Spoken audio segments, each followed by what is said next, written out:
খুনি অফিসার বলতেছে স্যার একটাকে গুলি করি সেই পড়ে আরেকজন সরে না স্যার।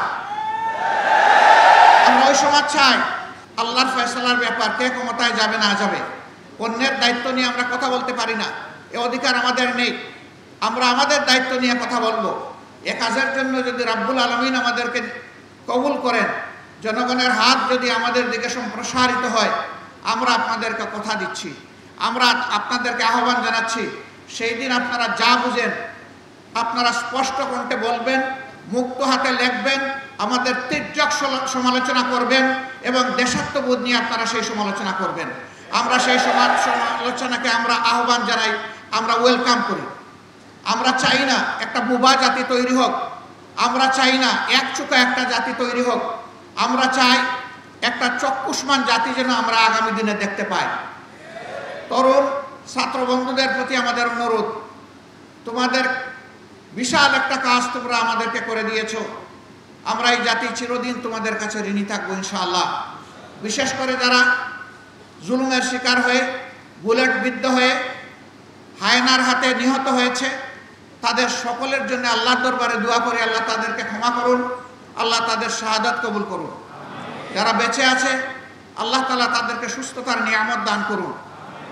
তোমাদের প্রতি আমাদের অনুরোধ, তোমাদের নিজেদেরকে গড়তে হবে, শিক্ষা প্রতিষ্ঠানে ফিরে যেতে হবে এবং আগামী দিনের কারিগর হিসাবে নিজেকে প্রস্তুত করতে হবে।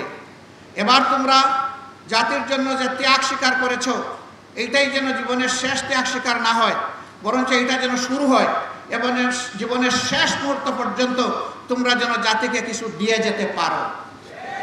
আমরা এইরকম একটি উজ্জ্বল, সম্ভাবনাময়, অত্যন্ত দক্ষ, চরিত্রবান, আল্লাহভীরু একটি যুব সমাজ আগামী দিনে কামনা করি।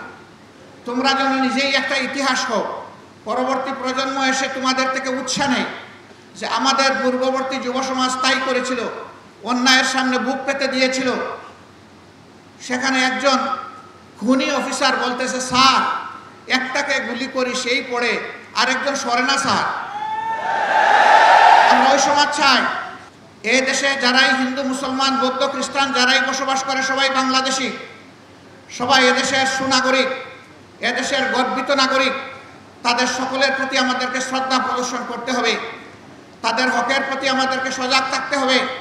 নিজ নিজ কর্মক্ষেত্রে উদাহরণ পেশ করতে হবে যে এখনো পরিচ্ছন্ন হাতের কিছু মানুষ এই দেশে জীবিত আছে এবং বাকিদেরকে পরিচ্ছন্ন হতে হবে। এই বাস্তব শিক্ষাটা সমাজে তুলে ধরতে হবে। যদি পেশার দক্ষতায় এবং দায়িত্বপরায়ণতায় আমরা যদি একটা মডেল পেশ করতে পারি, পথ হারায় জাতি ইনশাল্লাহ পথ ফিরে পাবে। আজকে সবগুলা চেয়ার, সবগুলা গদি নষ্ট হয়ে গিয়েছে, অপবিত্র হয়ে গিয়েছে। এইগুলাকে পবিত্র অবশ্যই আমাদেরকে করতে হবে ইনশাআল্লাহ। এর জন্যে ওই ক্ষমতা দখলের বা গদি দখলের লড়াই আমাদের কাজ নয়। দক্ষতার জায়গায় নিজের দক্ষতা ফুটিয়ে তুলতে হবে আন্তরিকতার সাথে।